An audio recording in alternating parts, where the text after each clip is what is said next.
Bienvenidos a este espacio de construcción de nosotros mismos como personas, de cómo aprendemos, cómo nos desarrollamos, cómo nos desenvolvemos. Es muy importante ir identificando todos estos factores que intervienen en cómo vamos viviendo nuestra vida, para poder ayudar a los demás y a nosotros mismos, sobre todo desde la perspectiva de la educación. Mi nombre es Imgard Rode, y soy quien está a cargo de este espacio y el día de hoy de esta entrevista, con el tema la ansiedad.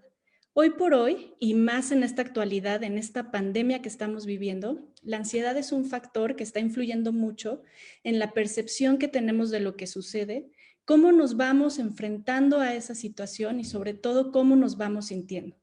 El día de hoy nos acompaña Doris González y ella es la especialista que nos va a hablar del tema. Déjense las presento.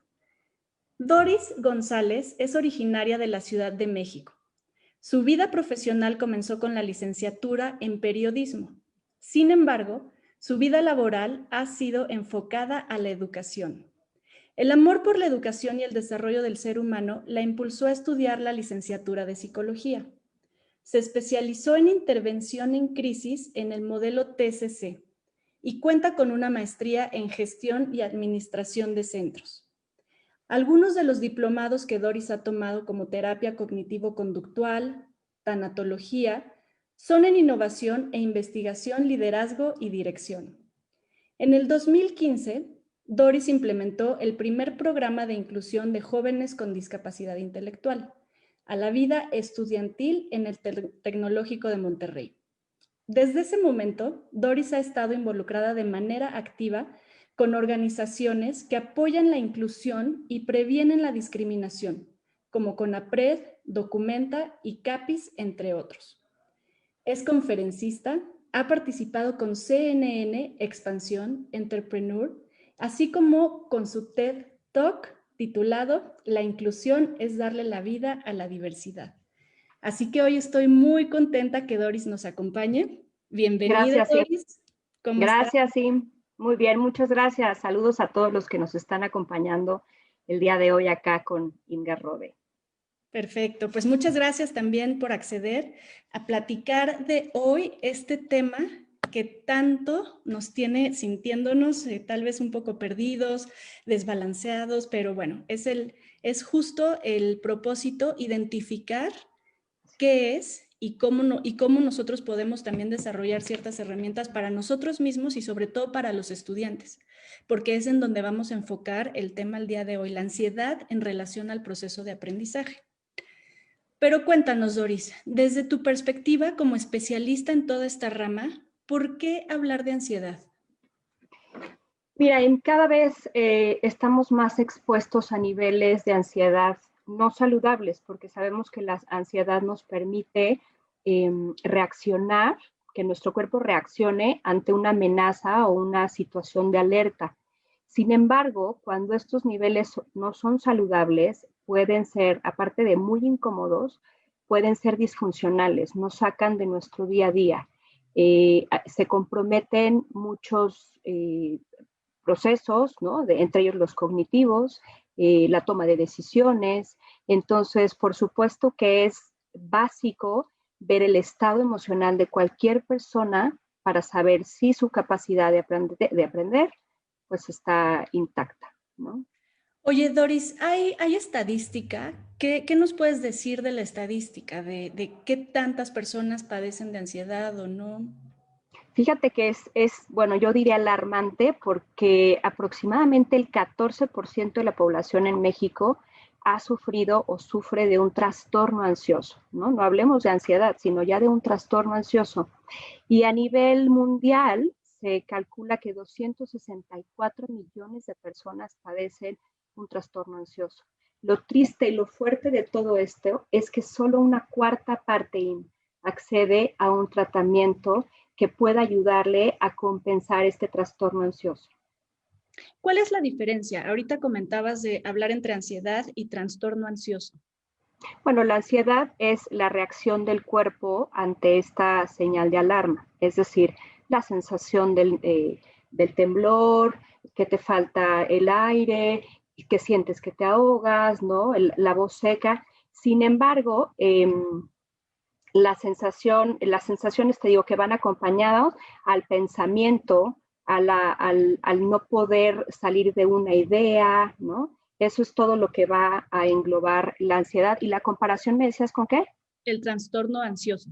El trastorno ansioso es cuando ya se ha gestado la ansiedad y produce una situación o una condición en la que tu perspectiva o tu manera de desarrollarte en el día a día está deficiente o hay una disfunción o no es saludable, ¿no? Hay varios trastornos ansiosos, el TOC que conocemos, el trastorno de ansiedad generalizada, los ataques de ansiedad, ¿no? Entonces, un trastorno es cuando has estado expuesto constantemente a la ansiedad y entonces se gesta ya un trastorno que es atendido de manera diferente. ¿Podemos decir que un trastorno es lo mismo que una enfermedad? ¿Sería una enfermedad? Así es, así es. El libro en el DSM-5 es el libro de los trastornos mentales y están categorizadas como una enfermedad mental. Y ahorita que mencionabas estos otros trastornos, por ejemplo, ¿qué diferencia habría entre ansiedad, estrés, nerviosismo o miedo? Bueno, el miedo es una emoción, esa es la más fácil, ¿no? El estrés es todo lo externo que me va a hacer que yo entre en cualquier emoción, en cualquier sensación, ¿ok? El nerviosismo es una característica, es decir, es la temblorina, es la falta de aire. Entonces, uno es la sensación, otro es lo que lo puede provocar y la ansiedad es un cúmulo de reacciones a nivel fisiológicas, pensamiento e inclusive se llegan a hacer de relaciones, ¿no? En el ser humano, en la persona. Hace unos momentos que nos hablabas de la estadística, de este alarmante ya porcentaje tanto en México como a nivel mundial, supongo que tú lo ves reflejado en tu experiencia, ¿cierto? En tus consultas, en tu campo de trabajo.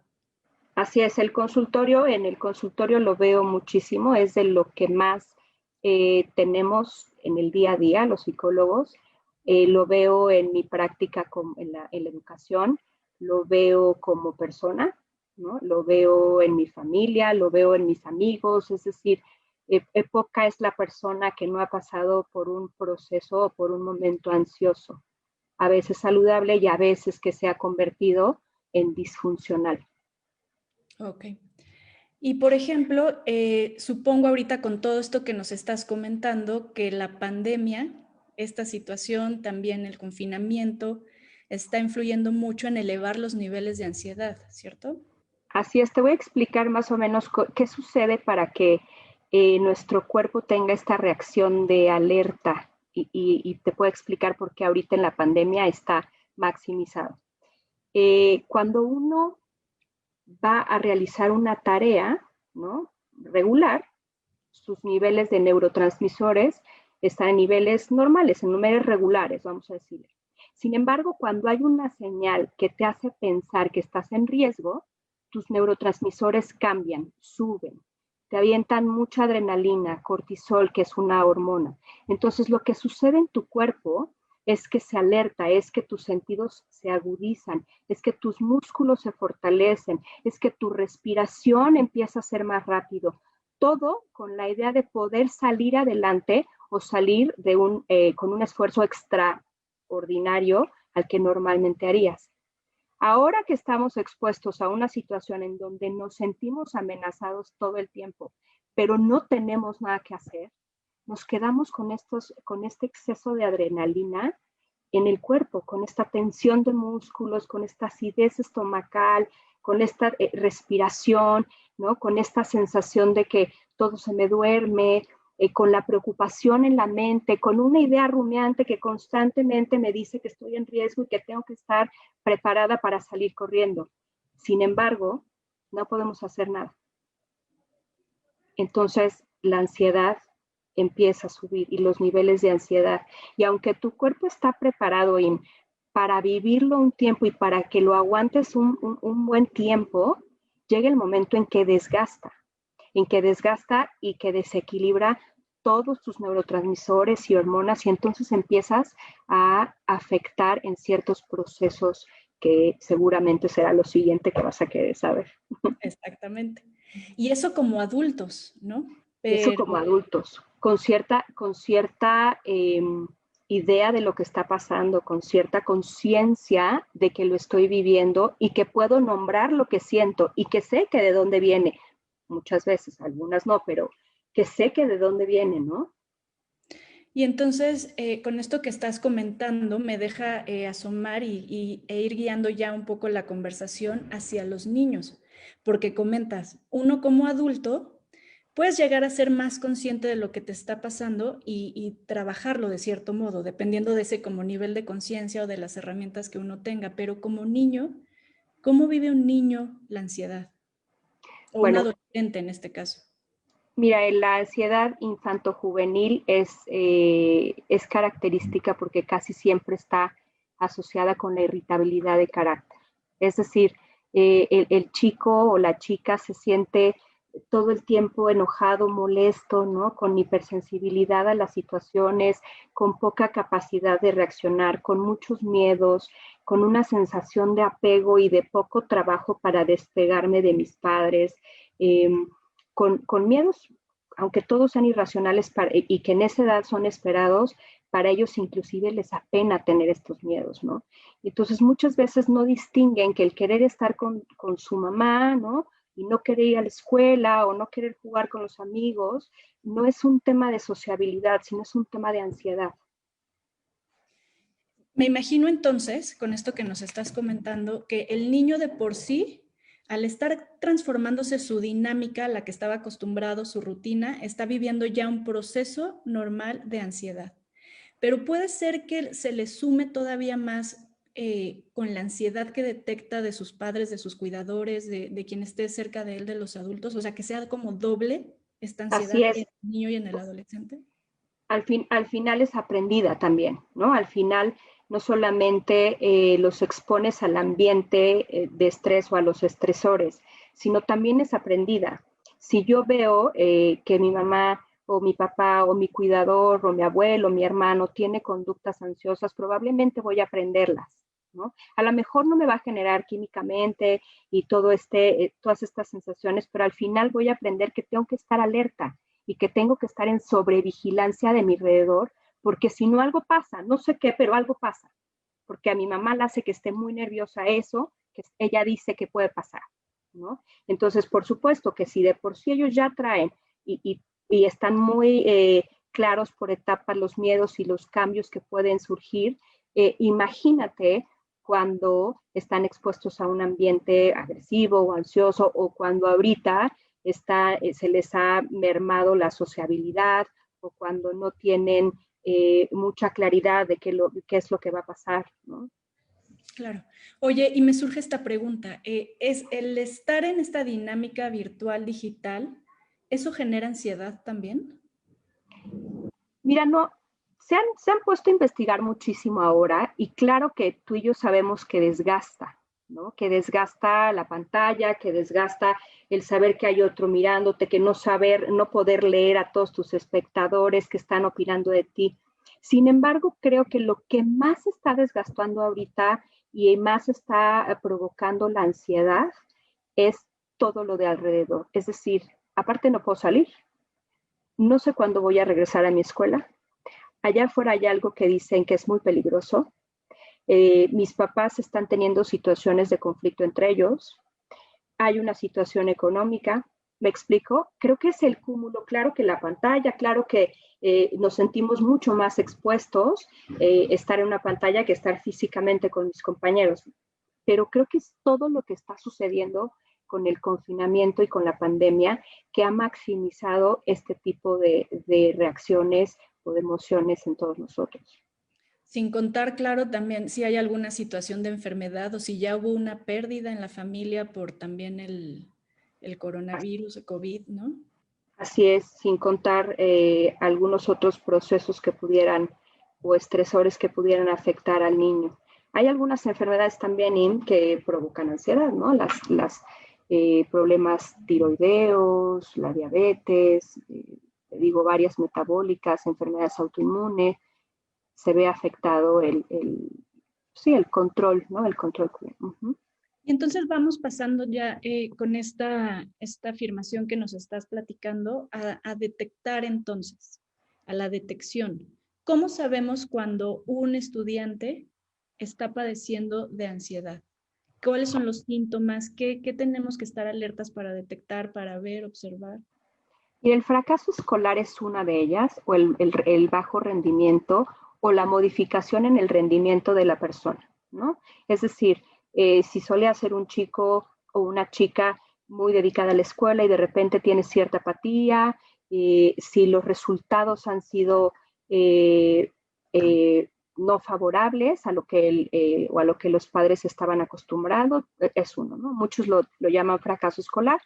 Eh, Algunas se pueden ver en que no quieren, por ejemplo, participar en ninguna situación social, o sea, hay un aislamiento, no quieren ir a la escuela, en los más pequeños empieza a haber problemas con el control de esfínteres, a lo mejor empiezan a tener más pesadillas de las que regularmente tenían, irritabilidad, en los adolescentes un constante enojo con la autoridad, eh, podría ser la manera en la que comen también, ¿no? Son algunas de las conductas que nos pueden indicar que hay ansiedad.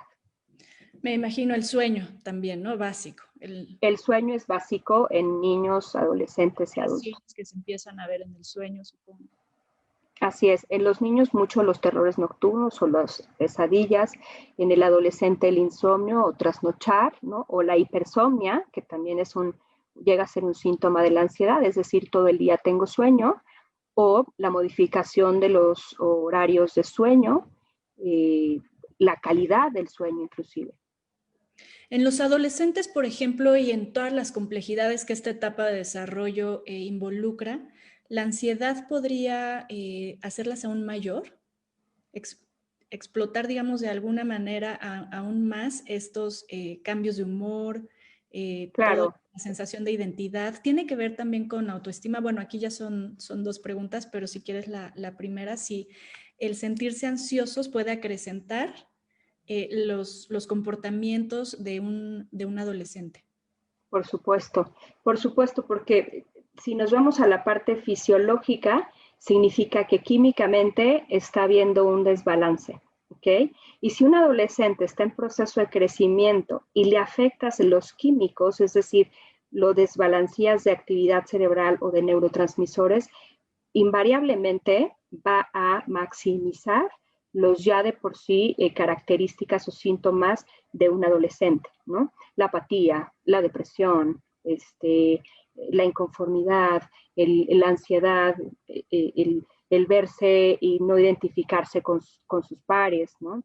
Y si te vas a la parte de pensamiento, que el adolescente está tan sumergido en sí mismo y también en poder socializar y actualmente no se encuentra con esta capacidad, imagínate cómo empieza el aislamiento o cómo empieza la guerra con mis pares.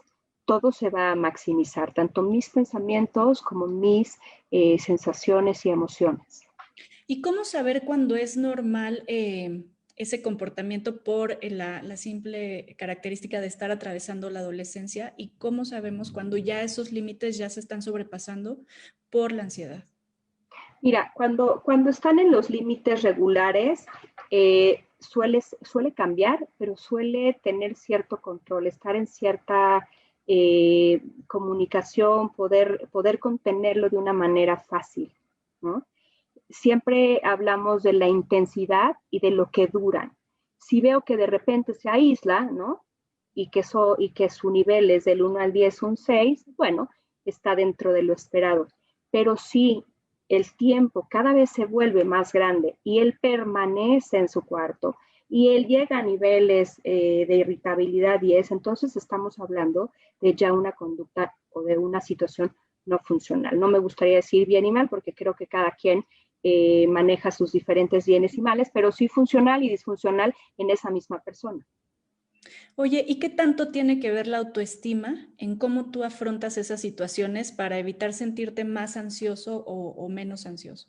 Fíjate que es una súper pregunta porque nuestros pensamientos son los que nos generan las sensaciones o los estados emocionales de disconfort o disfuncionales. Si mi pensamiento y mi autoconcepto me lleva a siempre concluir en donde yo estoy haciendo las cosas mal, o me lleva a concluir de una manera catastrófica, o me lleva a concluir de una manera dicotómica o polarizada, seguramente voy a afectar de entrada la percepción de mí misma y lo segundo, mi estado de ánimo. Voy a pensar negativo, voy a estar en estado de alerta porque seguramente me va a pasar esto. Si yo hago esto como soy tan malo, como no sé hacerlo bien, seguramente lo voy a hacer malo igual a adrenalina, igual a miedo, igual a culpa. Entonces, está muy relacionado mi percepción, ¿no? Mi autoconocimiento, lo que creo, con lo que pienso de alrededor de mí, lo que creo del futuro y, por supuesto, las consecuencias o las sensaciones, emociones que voy a tener. Ok, entonces aquí ya nos estás también dejando asomar algunas de las situaciones que pueden ayudarnos a resolver tanta situación de ansiedad, ¿no? Pero eso nos vamos a ir un poquito más adelante a adentrar en ello. Nada más recalcar para quienes nos están viendo y escuchando estas situaciones que nos comentas, ¿no? ¿Cómo detectamos que un niño, un estudiante, ya sea en la etapa de la infancia, en la adolescencia, están sufriendo de ansiedad? La apatía que nos comentabas, el aislamiento, situación de control de esfínteres, alteraciones en la alimentación, en el sueño. Y entonces, detectando esto, ¿qué es lo que puede estar generándoles la ansiedad? Ya nos comentabas también sentir que están fracasando o que no están rindiendo como debieran en la situación escolar. ¿Qué Bueno, otra? es multifactorial, te decía, puede ser desde una enfermedad, ¿no? Puede ser problemas familiares. La mayoría de las veces en la niñez son los problemas familiares. Y La parte relacionado del... con el, perdón, No, adelante, adelante. con el contexto escolar. Relacionado con el fracaso escolar o con las relaciones interpersonales de la persona, ¿no? Con una carga hereditaria fuerte, también puede ser. Entonces puede ser multifactorial, aunque sabemos que en su mayoría es por el ambiente familiar. Y en este caso, en estas dinámicas en donde las clases están siendo por las diferentes plataformas que permiten las videoconferencias, supongo también si la conexión ya falló, si no, si ya tengo a lo mejor a mi papá que está también viendo o a mi mamá viendo la clase o la maestra que ya se cayó de la red o todo eso también en este contexto de pandemia y de la escuela, en esta dinámica también supongo ha de estar generando bastante ansiedad, ¿cierto? Claro, son estresores. ¿Te acuerdas que cuando diferenciamos entre estrés, ansiedad, los estresores, que es lo que está de manera externa, puede generar y propiciar estados de alerta y de riesgo en mí? Por supuesto que la escuela, y en este caso la escuela a distancia es la conexión a internet, ¿no? Mi percepción física cuando me veo a la cámara, lo que opino de la maestra o de mis compañeros, el miedo a que me pregunten y que no sepa. Entonces, claro que en este ambiente, en este nuevo ecosistema de la educación a distancia, por supuesto que hay miles de factores que pueden estresarme. Y ahora sí, vámonos a los procesos. ¿Qué procesos entonces relacionados al aprendizaje se están afectando con esta situación de ansiedad? Mira, se pueden afectar principalmente la memoria, la atención, la concentración, la capacidad de hacer jerarquías, ¿no? O de sintetizar, la toma de decisiones. Es decir, sí se colapsa los procesos cognitivos de manera importante. Claro que todo dependiendo del nivel de ansiedad y el nivel de síntomas y de la situación a la que estamos expuesta, pero principalmente yo te diría que la memoria, tanto química como psicológicamente. El hipocampo, que es el órgano encargado por excelencia de la memoria, está repleto de receptores de cortisol. Entonces, cuando esto se desata, cuando la ansiedad entra, por supuesto que se ve afectado el proceso de memoria, ¿no? Ahora, si lo ves por el lado psicológico, la persona está tan metida en su pensamiento rumiante y en sus propias sensaciones que difícilmente está aquí y en el ahora. Entonces, no sé si tú has vivido en algún momento la ansiedad, pero normalmente cuando estamos en los niveles más altos no nos acordamos ni cómo hicimos algo, ¿no? ¿Por qué? Porque estamos metidos en un pensamiento rumiante de cómo nos sentimos, de cómo sentí esto, de qué va a pensar, de que no estamos aquí. Entonces, difícilmente nuestra memoria va a alcanzar a hacer el aprendizaje y a guardarlo. Y entonces, qué importante como adultos, ya sea maestros, padres de familia, conocer esto que estamos platicando para lograr identificar y separar, en dado caso, cuando un estudiante está teniendo a lo mejor un bajo desempeño porque no comprendió algo, por decir, o cuando realmente es la ansiedad la que le está bloqueando todos estos procesos y no lo deja seguir avanzando. Y cada vez más los colegios tienen el departamento de psicopedagogía, de psicología, de inclusión, ¿no?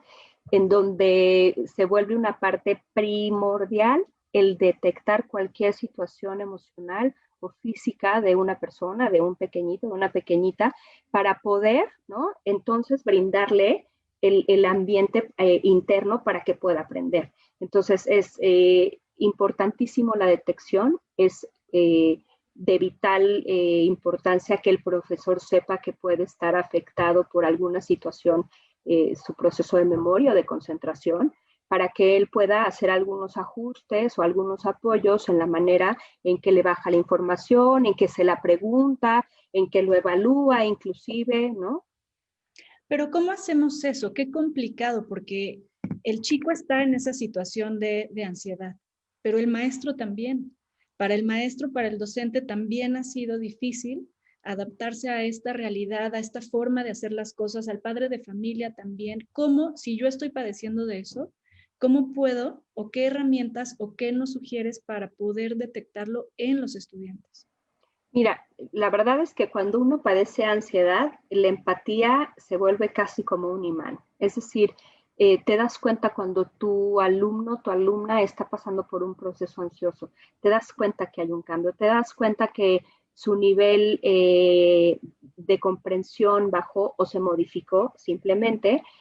Y pues si tú estás pasando también por eso, también puedes darte el chance de acercarte de manera diferente o de apoyarte de otras personas o hacer inclusive por momentos el flip classroom, ¿no? En donde les pides que ellos investiguen primero y tú lo puedas bajar la información de diferente manera. Es decir, si algo tenemos que desarrollar en estos momentos de nuestra vida, es la adaptabilidad, el poder adaptarnos, porque no vamos a parar.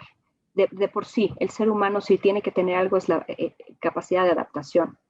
Pero ahora en día, en que vamos cambiando y en que el futuro es mañana y en que lo que creíamos que nunca iba a pasar ya pasó y en lo que creíamos, ¿sabes? Tenemos que ir desarrollando esta capacidad de adaptarnos y de enseñar diferente y por supuesto la empatía con el otro, con el síntoma del otro, con preguntarle al otro. Muchas veces ni siquiera nos damos oportunidad de preguntarle al otro cómo se siente, ¿no? O de compartirle al otro cómo me siento. Claro. Y muchas veces por la expectativa de los resultados, también es que en ocasiones perdemos de vista la importancia de utilizar el tiempo para esos espacios, de escucharnos, de entender qué está pasando, cómo nos estamos sintiendo, porque supongo esa expectativa, el pensar en los resultados es otro de los factores que hablábamos hace ratito para generar esa ansiedad, ¿no? Por ejemplo, en el caso del docente que estamos hablando ahorita, decir, a ver, pero es que yo tengo que cubrir un currículum, yo tengo que cubrir con un contenido y entonces por estar enfocado en cubrir esos contenidos, en llegar a la meta, en las evaluaciones, en los resultados, tal vez no se dan estos espacios, que Así son es. muy importantes. Así es, así es. Yo creo que hoy Hoy en día el concepto de profesor se ha modificado y nos volvimos formadores. No podemos separar la emoción del conocimiento, no hay manera. No hay manera que no tengas una percepción, no tengas desarrollado o que no trabajes en tenerlo, el cómo reacciona uno de tus alumnos o el cómo es el querer conocer más allá, ¿no? A los padres de familia, ¿qué les dirías? Que también piensan en escuela, en resultados, en nivel académico, en pasar de año y enfocan muchas veces la atención en esos elementos que en el bienestar emocional de sus hijos, de sus hijas. ¿A ellos qué les dirías? Mira, varias cosas, pero primero quiero decirte que hay muchos chiquitos y chiquitas que se afectan o que están afectados y ansiosos por los comentarios que los padres hacen acerca de la escuela, de los profesores. Los chicos, los niños, llegan a sentirse rebasados y conflictuados porque hoy en día nosotros como papás nos estamos quejando del sistema educativo y de las escuelas. Y entonces les provocamos mucha inseguridad y les provocamos mucha confusión de si está bien que esté en esa escuela o no, ¿no? Entonces, como primer consejo les diría, ten mucho cuidado lo que hablas delante de tus hijos, que no te acuerdes que el que va a afrontarse a la profesora es él, ¿no? No te olvides que él ama su escuela, en la mayoría de los casos, ¿no? No te olvides que está oyendo solamente una parte de la conversación el niño y que entonces su conclusión, si de por sí nosotros tendemos como seres humanos a hacer conclusiones apresuradas, imagínate un niño, la conclusión que puede tener de recibir tan poca información, ¿no? Y en un contexto donde todavía no lo entiende. Valorar y validar las emociones de sus hijos e ir más allá, escucharlos y no querer solucionarles o no espantarse de que sientan ciertas emociones o que tengan ciertos pensamientos, sino mejor buscar con ellos cómo solucionarlos, preguntarles qué necesitan. Fíjate, tenemos a Brenda Cosme, que nos está escuchando y tiene esta pregunta. Si también en los niños que ahorita no toman clases en línea hay ansiedad, si también en esta situación, aunque no estén tomando las clases en línea, llegan a sentir ansiedad. Te voy a hacer una pregunta a ti. ¿Cuántas cosas perdiste con la pandemia? Perdí varias, pero también recuperé otras. Ok, pero perdiste cierta libertad, perdiste salir a hacer ejercicio, perdiste una parte de tu área social, de tus amigos, ¿no? El niño más. El niño necesita de por sí moverse, él aprende de manera sensorial, él aprende moviéndose. Entonces, imagínate un niño que está en cuatro paredes o en su casa, aunque sea un ambiente muy lindo, ¿no? Pero que al final no puede salir con sus amigos y no puede ir a visitar a la abuela como regularmente lo hacía. Por supuesto que hay ansiedad. Ahora, definitivamente, cuando hablamos de ansiedad otra vez, no es ansiedad, ¿no? Es la ansiedad, no olvidemos que es necesaria para salir adelante, que nos impulsa por momentos difíciles. El momento es cuando esa ansiedad se vuelve parte de nuestro día a día y no tiene una razón de ser, no nos va a impulsar a hacer nada, ¿no? Entonces sí puede haber niños con ansiedad. Fíjate, en el contexto en el que me desenvuelvo, también de la educación, me comentaba una colega que su hijo le pidió volver a dormir con ella en la cama por el miedo a que entrara el coronavirus a su casa, se infectaran.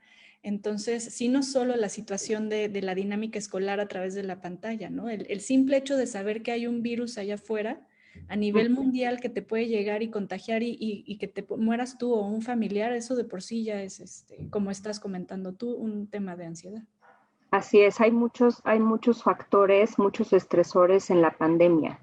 Y te decía, hay una cosa invisible que está afuera, si pensamos como niños, que no sé, que está en el aire, o bueno, que si yo hablo con alguien y no está protegido, me puede enfermar y yo puedo enfermar a mi papá y se muere. Entonces imagínate todos los procesos y toda la conclusión acelerada a la que un niño puede llegar, ¿no? También sé que uno de mis tíos no tiene trabajo. También sé que hay pocas cosas al principio en el supermercado. Y también sé que todo el mundo está en contra del presidente en México, ¿no? O algunos, no todos. Pero entonces empieza a haber ciertos factores que escucho en casa, que no los entiendo completamente, ¿no? Que nada más escucho como finales de conversaciones, pues que me pueden generar ansiedad. Claro. Jorge Ayala nos pregunta, bueno, a ti en específico como especialista, ¿qué opinas sobre que se les exija a los estudiantes tener la cámara siempre prendida? Me encanta la pregunta porque también se ha desarrollado, mucho gracias Jorge, estudios sobre las reglas de etiqueta hoy en día en videollamadas. Yo diría que dependiendo de la edad. Yo diría que si es una edad adolescente, sí, porque al final necesitas tener cierto contacto y ver que él está conectado con la clase, no enchufado, sino conectado con la clase, ¿ok? Entonces, yo considero que está bien. Con chiquitos no lo haría tanto y con adultos creo que menos, ¿no? Entonces, yo me iría más a las etapas de vida y etapa escolar, aunque creo que la exigencia por el per se ya genera ansiedad, ¿no? Pero sí como una propuesta de mejora donde los papás también convencen al alumno de que es la mejor manera de interactuar, que es la mejor manera de poner atención, ¿no? Sí estoy a favor, digamos. Perfecto. Perla Herrera tiene esta pregunta, ¿cómo afecta la ansiedad en niños con problemas de lenguaje? Porque yo tengo niños así y se estresa porque el docente quiere que se despegue igual que los otros niños. Afecta mucho, porque si de por sí una persona, vamos a llamarla regular, ¿no? Está costándole trabajo mantener el aprendizaje, mantener el ritmo de la clase. Una persona que está cursando por una condición o un problema de lenguaje, pues le va a costar mucho más trabajo que todos los procesos, pensamiento y lenguaje estén en niveles óptimos. Oye, y con esta pregunta, en cuanto al lenguaje, también me lleva a pensar en la atención, en los trastornos de déficit de atención. Qué complicado ha de ser ahorita esa dinámica en la modalidad digital, ¿no? Fíjate que sí, sin embargo, creo que a algunas personas les ha favorecido este sistema, ¿no? Por eso es que muchos papás y mamás tuvieron la idea de que el homeschooling en algún momento les favorecía porque sus hijos estaban teniendo resultados mejores que los que solían tener cuando están presenciales. Sin embargo, bueno, estas familias que creo que es una gran opción el homeschooling, no tienen, ¿no? Como la variable que la atención también no está siendo afectada porque no hay distractores alrededor, porque no hay un amigo, porque no hay la banca, porque no hay, ¿no? Y porque la figura de autoridad máxima pues está ahí al lado, ¿no? Entonces... Sí, eso es interesante, no lo había pensado así. Regresando un poco al tema en que estábamos antes de las aportaciones y gracias por quienes nos escuchan, estábamos hablando de los padres de familia, de los docentes, la importancia que tienen estos roles en esta situación. Entonces, nos comentabas ese mensaje a los padres de familia, de escuchar, de cuidar qué estamos conversando, qué nos están escuchando los chicos. A los docentes, ¿qué les dices? ¿Qué les puedes dar de recomendaciones, de estrategias? Mira, siempre es la cercanía, ¿no? Siempre es la cercanía de conocer al otro, porque la diferencia de un docente que conoce a su alumno le va a dar una ventaja, tú lo sabes, o sea, muy, muy grande, ¿no? De poder saber cómo aprende, de saber cómo acercármele, ¿no? Entonces, la cercanía siempre va a ser un plus para un padre de familia, una madre de familia, para un docente, ¿no? Para un profesor de alguna clase de danza, de lo que sea. Es decir, el poder conocer al otro, el tomarme tiempo de saber cómo es y cómo piensa, es importantísimo, importantísimo. ¿Y cómo yo sé, ya sea padre de familia o docente, que yo mismo o misma estoy siendo quien le genera esa situación de ansiedad o que influye en esa situación de ansiedad en el estudiante?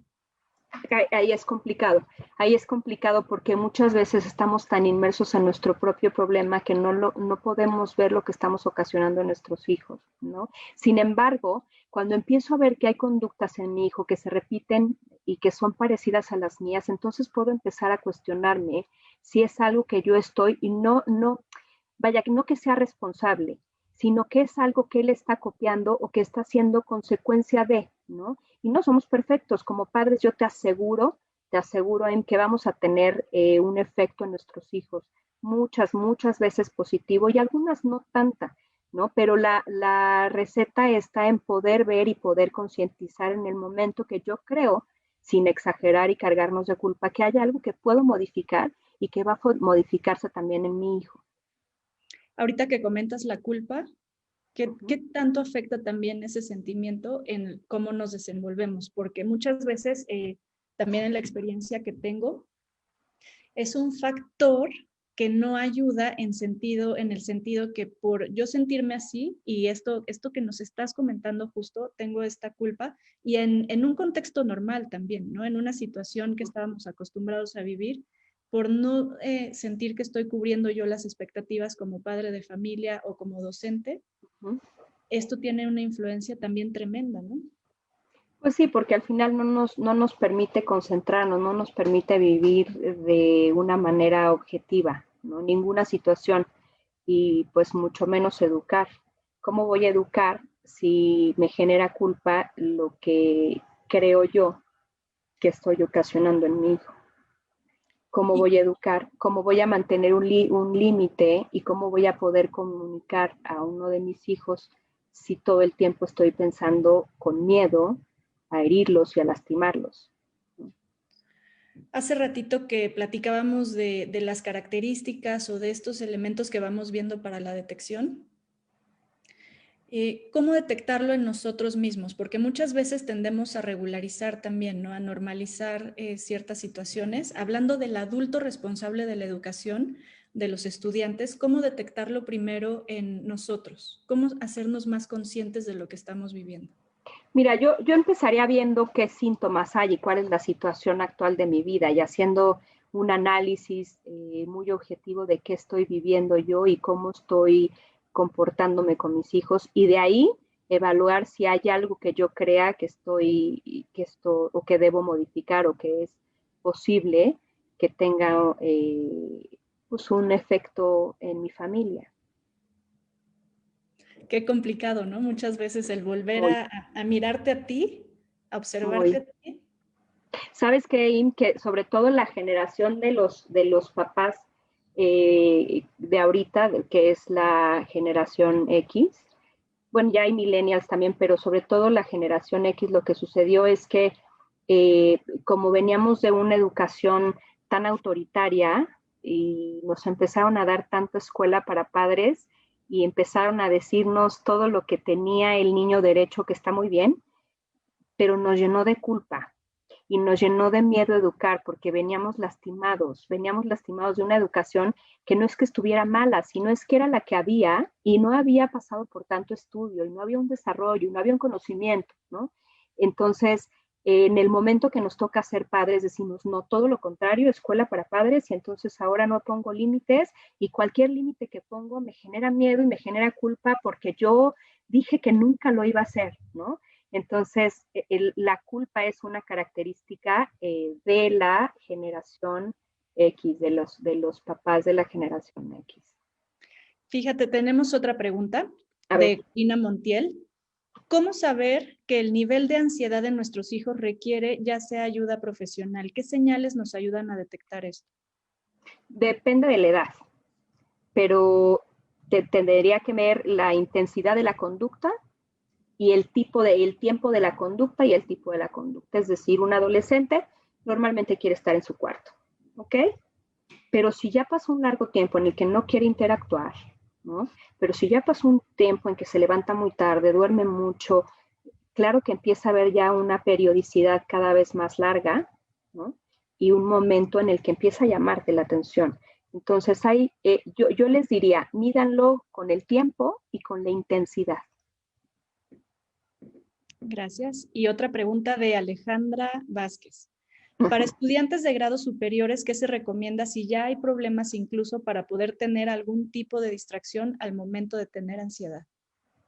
Mira, yo te recomiendo que asistas a un proceso terapéutico cognitivo-conductual, que me parece que es el que puede ayudar más en temas de ansiedad, ¿no? Alguna asociación en donde puedan darte también cierta consejería, pero sin duda alguna es buscar ayuda. Cuando tú ya sabes como adulto que esto ya no está siendo regular, ¿no? O que ya se salió de tu propio control, es momento de pedir ayuda. Y en realidad la ansiedad con un buen tratamiento es muy controlable. Es muy controlable. ¿Y cómo, por ejemplo, empezar desde los más pequeños a ayudarlos a que ellos detecten esta situación? ¿Hay algunas prácticas, hay algunos ejercicios? No sé Mira, si el verbalizarlo. dicen que para cambiarle el pensamiento de un niño se hace 3 generaciones antes, ¿no? Es decir, tenemos que empezar a cuidar nuestras palabras, a cuidar nuestras percepciones, a cuidar nuestras propias inferencias, a cuidar lo que le implantamos en el chip al niño, ¿no? Tenemos que hacerlos, o no tenemos, yo diría, es oportuno que los enseñemos a cacharse en sus pensamientos, en que cuestionemos sus pensamientos y que ellos mismos se atrevan a cuestionar sus pensamientos. ¿Por qué tengo miedo?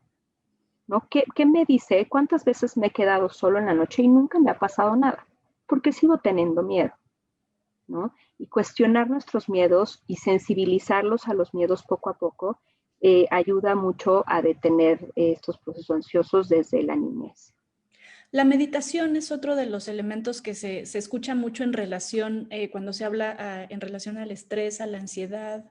En tu experiencia, la meditación, ¿cómo funciona? ¿Sí, no? Mira, lo que pasa es que la meditación tiene un efecto a nivel cerebral, no solo por la respiración, sino porque, te digo, aquí yo siempre, siempre como cognitivo-conductual te voy a hablar de los dos procesos, del fisiológico y del mental. Y lo que sucede es que tu respiración, una respiración controlada, va a bajar la sensación o la alerta que le envías a tu cuerpo. Es decir, si yo controlo mi respiración y hago cierto número de inhalaciones y lo mantengo y después exhalo, ¿no? Voy a generar otro tipo de neurotransmisores. ¿Sí? Entonces, por supuesto que va a ayudar a modular mi actividad cerebral y mis sensaciones y mis emociones, sin tomar en cuenta, ¿no? Que esta es otra parte del pensamiento que es muy, muy importante, que mi pensamiento va a estar totalmente neutral, totalmente en blanco, sin rumiación, sin todo el tiempo estar obsesivo, ¿sabes? Sin miedos. Entonces, lo que tiene la meditación es que combina el pensamiento con la respiración y entonces estos juntos tienen influencia en nivel químico. Claro que la meditación funciona, ¿no? Buenísimo. Y en relación a esto que nos estás diciendo, Brandon Alberto nos pregunta, bueno, te pregunta, ¿el tratamiento para la ansiedad es únicamente con fármacos o existen otras maneras de tratarla? Mira, existen muchas maneras de tratarlo y hay niveles para cada persona, ¿no? Sin embargo, cuando vemos que la ansiedad está en su máximo nivel, en donde la persona ya no es funcional, en donde está afectando en todas las esferas de su vida y ya no puede estar con estos síntomas, es muy recomendable el fármaco. Es recomendable el fármaco con el proceso terapéutico para después eliminar el fármaco y tú tener un cambio de pensamiento y un manejo y herramientas para controlar la ansiedad, ¿ok? Pero si estás iniciando, la psicoterapia puede ser la solución definitiva a esto, ¿no? Si a eso lo complementas con el ejercicio, ¿no? Con la meditación y con algunos otros factores o cosas que ayudan a controlar los niveles de neurotransmisores, es probable que te funcione y no necesites el fármaco, ¿no? ¿Y qué hay, por ejemplo, de esos fármacos que comentas, pero en edades tempranas, en la infancia, en la adolescencia, también sería recomendable? Si está haciendo siempre, si la persona está pasando por un momento en que ya no puede o que ya no es el nivel el que tiene, ya no es la terapia ya no es eficiente, es importante complementarlo con un fármaco. Bien, muy bien, pues estamos llegando ya casi al final. Antes me gustaría tocar el tema de la comunicación. Ya hablabas hace unos momentos de este departamento que muchos colegios, escuelas ya tienen de psicólogos, psicopedagogos.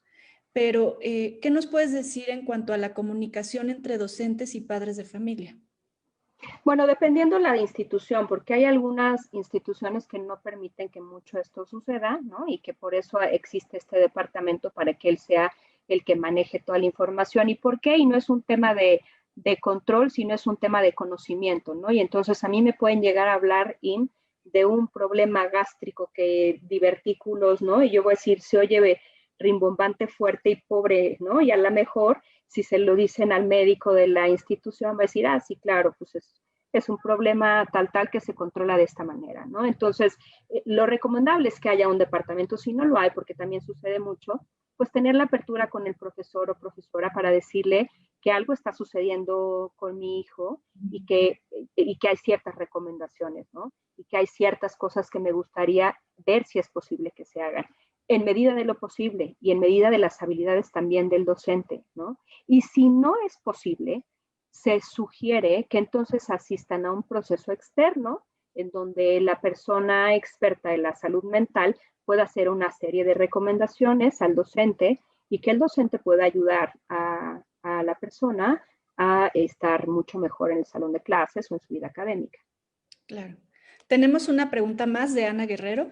Uh-huh. Dice, he visto que muchos papás deciden dar de baja a los niños de la escuela porque dicen que con las clases en línea sufren mucho sus hijos y prefieren sacarlos.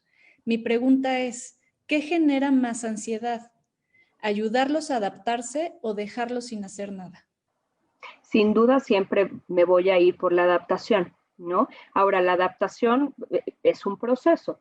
Para adaptarnos hay un proceso de mucho acompañamiento. En este caso, en el que menciona Ana, pues requiere mucho de la presencia del padre. Sin embargo, el efecto en el autocontrol, en la autopercepción, va a ser mucho mejor si le ayudas a cruzar este momento de vida a que si lo sacas del miedo. O sea, el efecto a lo mejor momentáneamente va a ser mucho mejor el que tenerlo acá, el protegerlo, decir, no, ahorita no, ahorita no, ahorita no, ¿no? Sin embargo, a la larga puedes generar una situación ya crónica en donde él no pueda enfrentarse a situaciones que le generen estrés, ¿no? Y entonces siempre quiera huir y siempre quiera evadir estas, ¿no? O negar que realizar estas actividades. Entonces, yo siempre me voy a ir por acompañarlo a la adaptación y no necesariamente es todas las clases. Puede ser, mi amor, vamos a entrar media hora, vamos a entrar 15 minutos, yo voy a estar contigo sentada enfrente.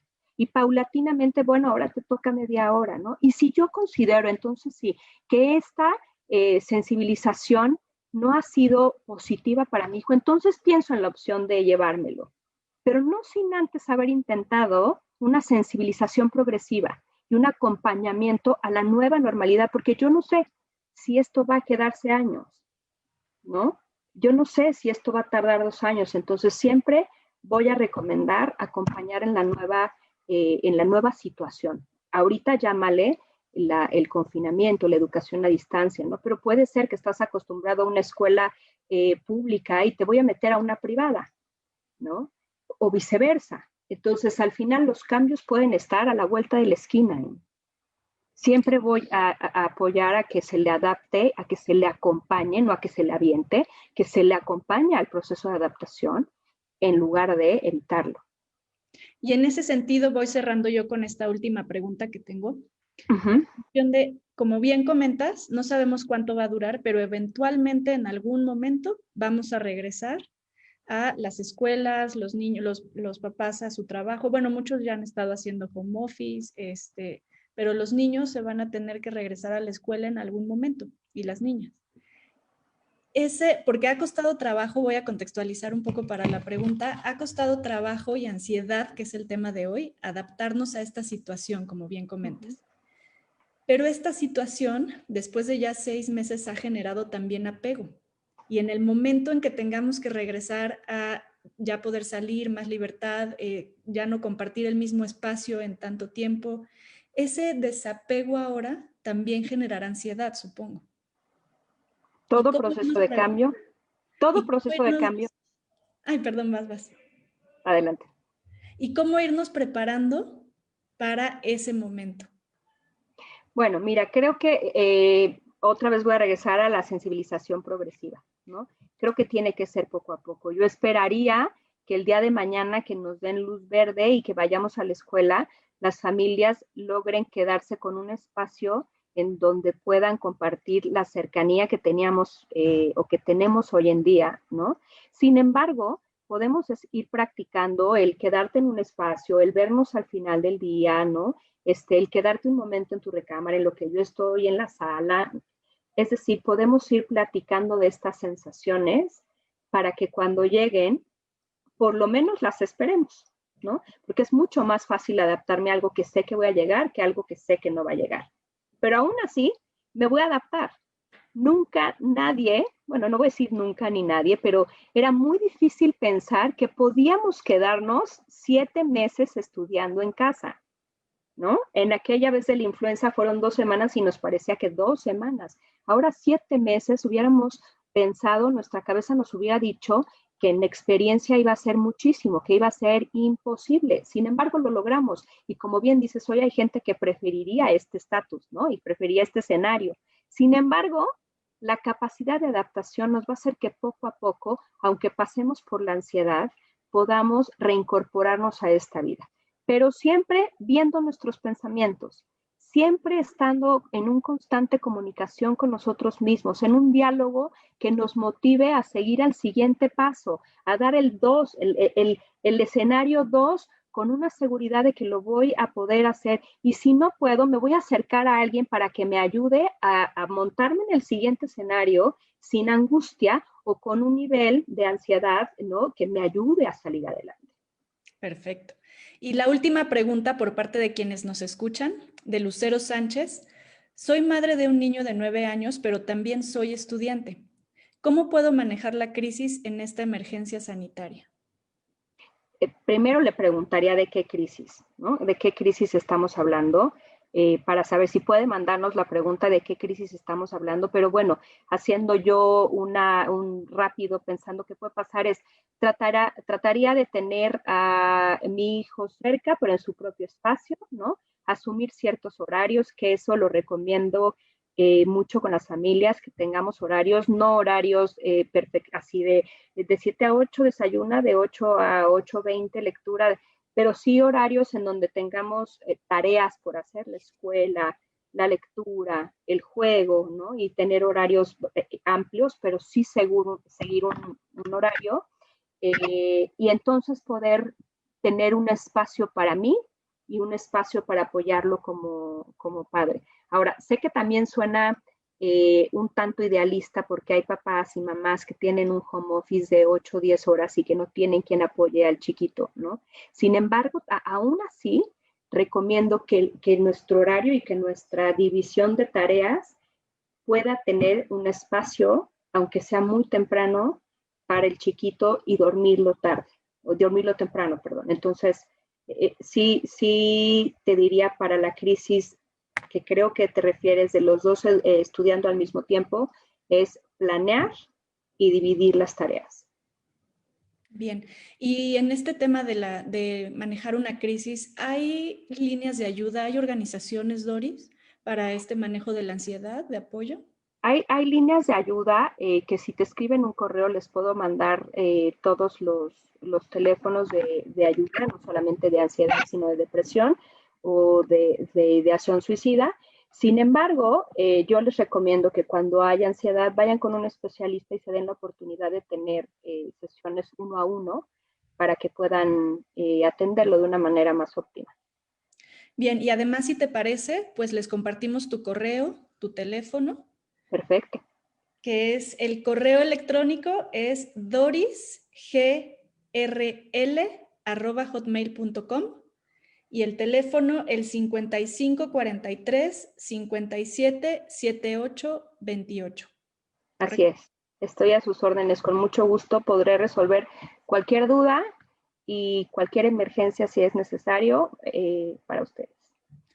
Pues muchas gracias, Doris. La verdad que un tema que no podemos pasar por alto, tanto para nosotros como adultos responsables de la educación y la formación de estudiantes, y también para ellos, ¿no? Como decías hace unos momentos, en las generaciones más tempranas es donde tenemos que empezar a implementar diferentes estrategias, nuevos pensamientos que tanto decías. Y me gustaría pedirte con qué mensaje, qué quieres decirles, qué mensaje quieres transmitir a quienes nos escuchan acerca de este tema, ya para cerrar. Pues a mí me gusta mucho pensar que todo es pasajero. Es decir, ninguna sensación, ninguna situación, ningún momento, por más oscuro que parezca, es por siempre, hasta lo positivo, ¿eh? Todo es pasajero y eso me ayuda a pensar que cuando estoy en una situación difícil, va a pasar y voy a trabajar para que pase. No va a pasar porque se la lleve el viento, sino nada se queda, todo se mueve, todo tiene un tiempo, ¿no? Entonces pensemos que de esta manera podemos darnos la oportunidad de, ante la tempestad, avanzar y dejar esto como el pasado. Muy bonito mensaje, muchas gracias. Y gracias a quienes estuvieron hoy con nosotros, acompañándonos, por su participación, por expresar también lo que sucede con ustedes. No es fácil, pero el ya verbalizarlo, compartirlo, es de mucha ayuda. Que para eso precisamente es este canal, para identificar de qué manera podemos tener una vida más plena. Muchas gracias, Doris, gracias a todos. Gracias, Majo, y nos vemos pronto.